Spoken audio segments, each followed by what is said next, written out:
दोस्तों पहले का जो मांगा था वो ख़त्म हो चुका है। इसके लिए आज से मैं एक नए मांगा को स्टार्ट करने वाला हूँ।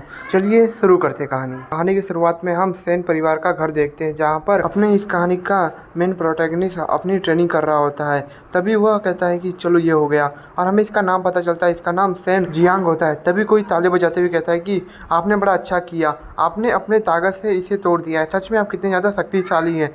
सेन जेन हुआ होता है। तभी जियांग पूछता है कि तुम यहाँ पर क्या कर रहे हो। तभी वो कहता है कि तुम्हें क्या लगता है, मैं यहाँ पर ट्रेनिंग करने आया हूँ, पर तुम यहाँ पर आकर सेन परिवार का नाम खराब कर रहे हो। क्या तुम्हें शर्म नहीं आती कि तुम्हें अपने हाथों से इसे तोड़ना पड़ रहा है? तुम्हारे पास अगर स्पिरिचुअल वेन नहीं है तो तुम्हें यहाँ पर आना नहीं चाहिए। तुम हमारे यहाँ का नाम खराब कर रहे हो। तभी हम देखते हैं उसके एक अटैक से ही वहाँ के 3 डमी टूट जाते हैं। तभी उसके बटलर उसकी तारीफ करने लग जाते हैं कि वह कितना शानदार है, वो कितना शक्तिशाली है।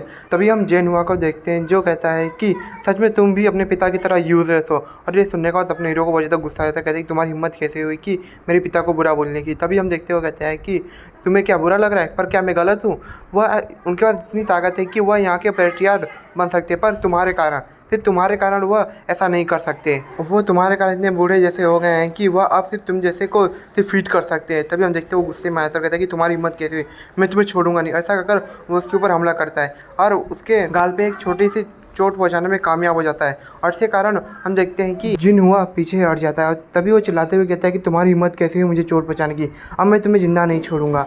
तभी हम अपने हीरो को देखते हैं, जो अपने मन में सोचता है कि यह सिर्फ 4th मॉर्टल मार्शल रेल्म पे है, इसलिए ज़्यादातर अपने इनर की पे भरोसा करता है और यह बिल्कुल भी ट्रेनिंग नहीं करता है, तो मुझे इसे हराने में इतना भी मुश्किल नहीं होगी। तभी हम देखते हैं उन दोनों के बीच में लड़ाई चालू हो जाती है। तभी अपना हीरो उसके पंच से बचकर उसके नीचे पंच मारता है, पर उसको पंच मारने पे ही सिर्फ उसकी हड्डियाँ टूट जाती है।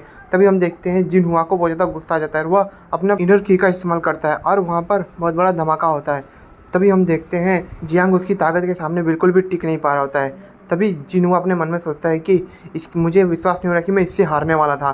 तभी हम देखते हैं वह उसे देखता है और उसे उठाता है और कहता है कि तुम्हारी हिम्मत कैसे हुई अपनी छोटी मोटी ट्रिक का इस्तेमाल करके मुझे मारने की, अब मैं तुम्हें ज़िंदा नहीं छोड़ूंगा। और तभी हम देखते हैं वो अपने इनर की को अपने हाथ में डालकर उसके ऊपर हमला करता है। तभी हम देखते हैं बहुत धुआं हो जाता है और अपना हीरो बहुत जाकर दूर गिरता है और उसके मुँह से खून निकलने लग जाता है।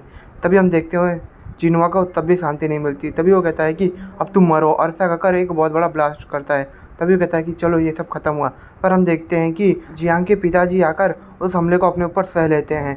तभी हम देखते हैं वो कहता है कि वो आप आ गए, सच में आपका कंडीशन बहुत ज़्यादा अच्छा है कि आपने मेरे डायरेक्ट अटैक को रोक लिया। तभी वो पीछे मुड़कर कहते हैं कि यहाँ से निकल जाओ। तभी हम देखते हैं उनके सिर्फ देखने से ही उसकी फट जाती है। तभी वो वहाँ से जाते हुए कहता है कि अगली क्लैन हेड बनने की प्रतियोगिता के लिए आपको शुभकामनाएं, ऐसा कहकर वहाँ से निकल जाता है। तभी हम जियांग को देखते हैं, जो रोते हुए कहता है कि पिताजी प्लीज़ मुझे माफ़ कर दीजिए। तभी उसे उठाते हुए कहते हैं कि बेटा तुम चिंता मत करो, मार्शल आर्ट की राह पर चलना हर किसी की बस की बात नहीं, तुम नामरन भी अपनी ज़िंदगी जी सकते हो। तभी वो रोते हुए कहता है कि पर इस सेन परिवार मुझे कभी नहीं अपनाएगा।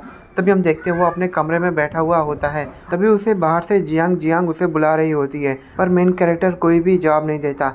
तभी वो कहती है कि मैं यहाँ पर उसे मिलना चाहती हूँ, पर मुझे कोई मिलने क्यों नहीं दे रहा। तभी हम जियांग सेन के पिताजी को देखते हैं, जो कहते हैं कि वह तुमसे मिलना नहीं चाहता। तभी वो कहती है कि क्यों, हम लोग तो फियांसे हैं। तभी हम देखते हैं वो कहते हैं कि आज से ये मैरिज ख़त्म होता है।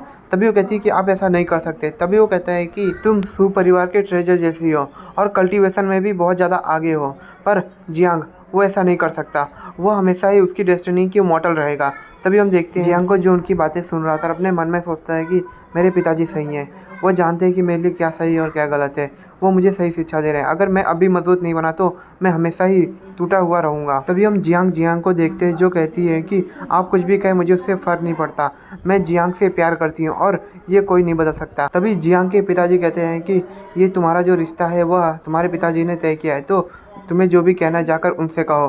तभी हम जियांग को देखते हैं, जो अपने मन में सोचता है कि अगर मुझे कुछ चेंज करना है तो मुझे शक्तिशाली बनना होगा, मुझे अपनी स्पिरिचुअल वेन जगानी होगी। तभी हम देखते हैं उसके हाथ में एक किताब होती है, जिसमें स्पिरिचुअल वेन को ताकतवर बनाने की एक मेडिसिन के बारे में लिखा होता है। वह मेडिसिन को बनाने के लिए जो इंग्रेडिएंट चाहिए वह हेल स्पिरिट ग्रास होता है। दोस्तों ये एक नया मांगा है, तो मुझे बताइए कि ये किस तरह का है। आपको ये पसंद आया तो मैं इसका आगे का एपिसोड में बड़ा बनाऊंगा, पर अभी के लिए सिर्फ मुझे बताइए, क्योंकि मुझे नहीं पता कि इससे पहले कोई एक्सप्लेन किया है कि नहीं किया है। इसके लिए दोस्तों प्लीज़ आप मुझे कमेंट जरूर करिएगा कि मुझे पता चल सके। चलिए दोस्तों, अब हम नेक्स्ट एपिसोड में जल्दी मिलेंगे। To be continue.